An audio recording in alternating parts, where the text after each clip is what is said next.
People in the valley used to laugh at him, not because he was cruel, not because he was strange, but because to them he looked useless.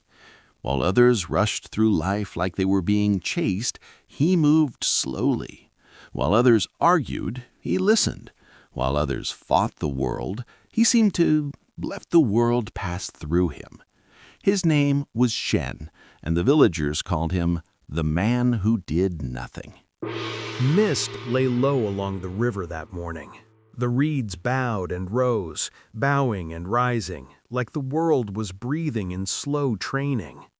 Wei arrived already tired, not the tired of work, the tired of choosing.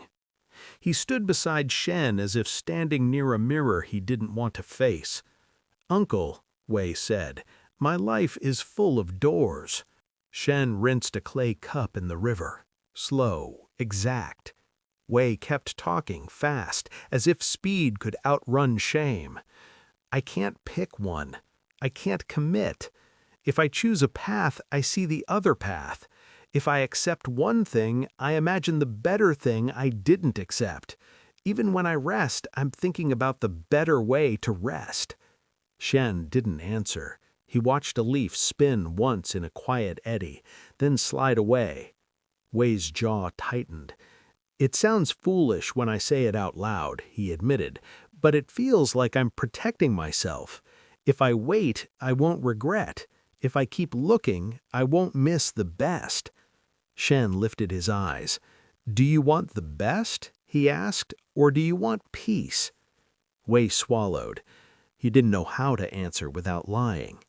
Shen stood. He started walking toward the hills where the path climbed into a small valley. Wei followed. They reached a field of wildflowers not far from the village, thousands of blossoms scattered across it like spilled paint, red, white, gold, purple, the kind of beauty that doesn't ask permission.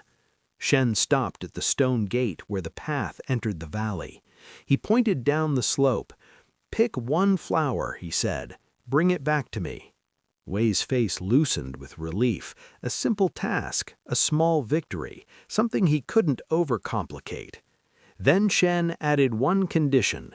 "You may walk through this valley only once. No turning back, no returning to a flower you passed." Wei blinked. "So I must choose carefully?" Shen's voice stayed calm. "Choose the most beautiful flower you can find, and bring it to me." Wei stepped into the valley. At first it felt easy. A bright red blossom waited near the entrance, fresh dew on its petals, glowing in the fog. Wei's fingers hovered. His mind spoke softly, like a friend. If the first one is this beautiful, what must be waiting ahead? So he walked on. A white flower shaped like a lantern trembled in the breeze. He paused long enough to imagine Shen's approval.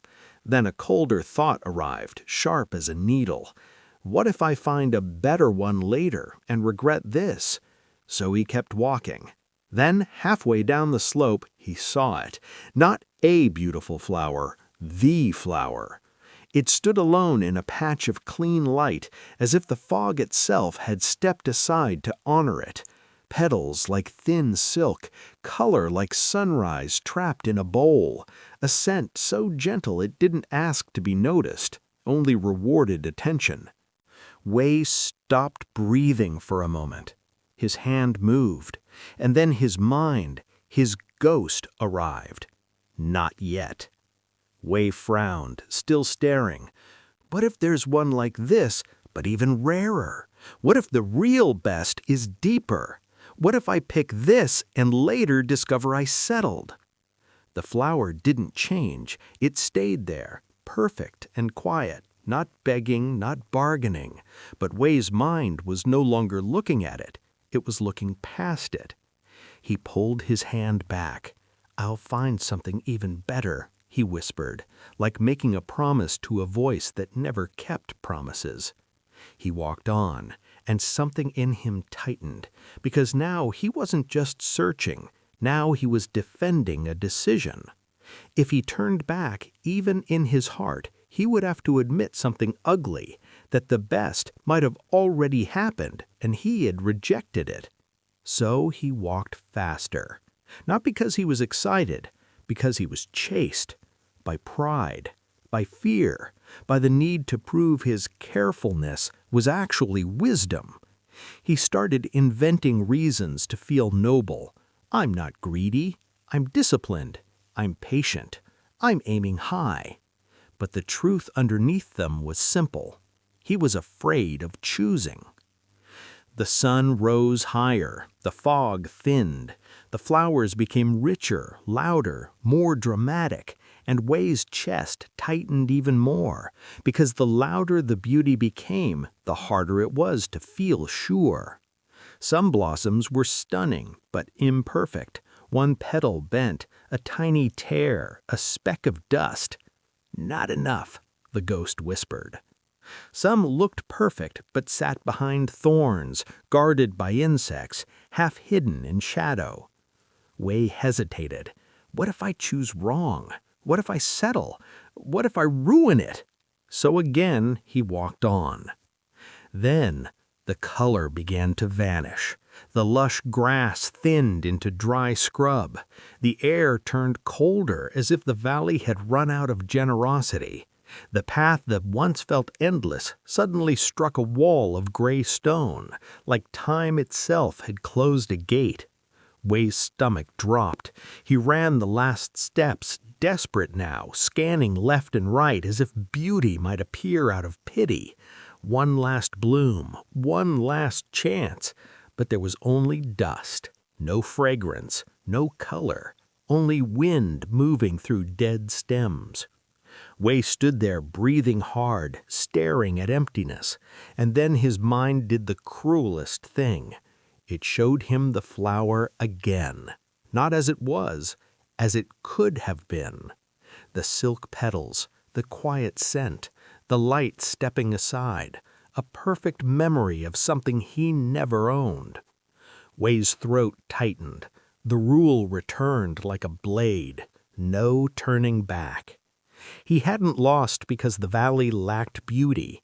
He lost because he refused to take what life offered while it was alive in his hands. He didn't miss the best because he was unlucky.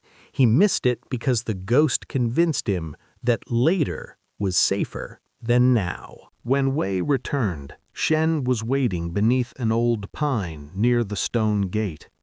Shen's face didn't change when he saw Wei's empty hands. He didn't laugh. He didn't pity. He only asked, "What happened?" Wei's voice broke. "I saw it," he whispered. "The best one. I saw it, and I walked past it." Shen didn't blink. "Why?" he asked. Wei swallowed hard. "Because I wanted to be sure," Wei said. "Because I was afraid of regret." Shen nodded once. "So you chose fear to avoid regret?" Wei flinched. Shen's voice stayed calm, almost gentle. "And did fear succeed?" Shen asked. Wei looked down at his empty hands. "No," he whispered. "It gave me regret anyway." Shen nodded again, like he was hearing the truth arrive on time. Then Shen said, quietly, "This is how many people live. They pass a good job, waiting for the perfect one. They pass a good partner, waiting for the perfect one. They pass a peaceful day, waiting for a perfect life." Wei stared at the valley as if it had betrayed him, but he knew it hadn't. "But perfection is a horizon," Shen continued. "The closer you walk to it, the farther it moves away." Wei whispered, "Then what should I have done?" Shen didn't answer with a lecture. He bent down and plucked a small wildflower growing beside the stone gate. It wasn't rare. It wasn't flawless. One petal was slightly smaller than the others, but it was alive. He placed it in Wei's palm. Wei stood with the small wildflower in his palm. It wasn't rare. It wasn't flawless, but it was alive. Shen didn't praise it. He only watched Wei's face, like a doctor watching a wound finally show itself. Wei tried to swallow the feeling down. "So the lesson is," he said, forcing logic, "don't chase the best?" Shen shook his head. "No," he said, "that's the lesson people hang on their walls." He looked past Wei, down the valley. "The real lesson is time." Wei's brow tightened. Shen spoke quietly, but every word had an edge. "You thought this was a garden. It isn't." He pointed toward the path that cut through the wildflowers. "That path is your life. One direction, one walk, no turning back." Wei's throat pulled tight. Shen continued, slow. "Every flower you passed was a day, not a symbol. A day. A morning you woke up. A meal you ate without thinking. A voice that still answered when you called." Wei's eyes flicked away. Shen didn't let him escape. "You kept waiting for the perfect moment," Shen said.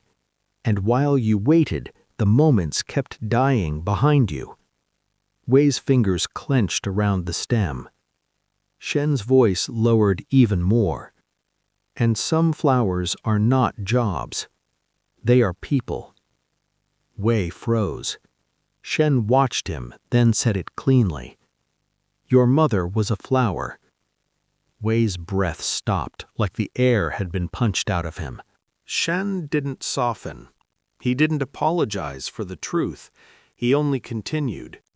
"You thought you had time," Shen said. "I'll visit when I'm less busy. I'll be kind when I'm less tired. I'll say it tomorrow. I'll make it up later." Wei's mouth opened. Nothing came out. Shen stepped closer. "Tell me," he said, calm, "when was the last time you touched her hand and stayed there? Not passing by, not running, not half listening." Wei's eyes burned. He tried to speak. His voice cracked. He whispered, "I was always thinking later." Shen nodded once. "Later is a dream people use to avoid the present," he said, "and time does not live in dreams."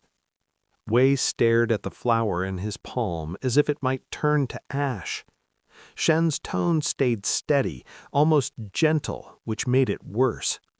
"When she was tired," Shen said, "you thought she would rest and recover.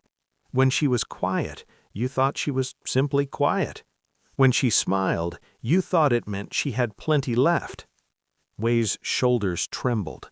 Shen didn't accuse, he named the mechanism. "You were waiting for a perfect day to love her properly. A day when you were not stressed. A day when your work was finished. A day when your mind was finally clear." He paused. "And then the garden ended." Wei's tears finally broke free. Not loud sobbing, just the first spill, like a cup that can't hold any more. Shen let the silence do its work. Then he said the line that makes people remember their own ghosts. "You can regret a harsh word," Shen said, "and sometimes you can fix it." He looked at Wei's empty other hand. "But you cannot apologize to a season that has already passed." Wei shook, trying to breathe. He started. "I didn't know." Shen's eyes stayed calm. "That's what the valley does," he said. "It makes you believe there will always be more flowers ahead." He pointed gently at the bloom in Wei's palm. "This is why the best is dangerous," Shen said. "It keeps you walking past the only thing that is alive enough to hold." Wei whispered through tears. "Then what do I do with this guilt?" Shen answered without romance. "You don't worship it. You use it." He tapped Wei's palm once, light. "Go home," Shen said. "Pick one living flower you keep postponing. A father, a brother, a friend you haven't answered. Someone you love in your head, but neglect with your hands. Wei squeezed his eyes shut. Shen's final sting came softly, almost like compassion. Say it while the flower can still hear you. Shen turned toward the stone steps. After a few steps, he stopped without turning back. And remember, the ghost of the best doesn't only steal jobs and chances. It steals funerals you didn't attend in your heart. It steals apologies you never spoke. It steals love that stays trapped in your throat until it's too late. Shen's voice dropped to a whisper. Don't let it steal another season. He walked on. Wei stayed there, holding the small, imperfect bloom with both hands, like a man who finally understood what it means to have something alive and how it feels to realize you once held the same thing and let it slip through your fingers.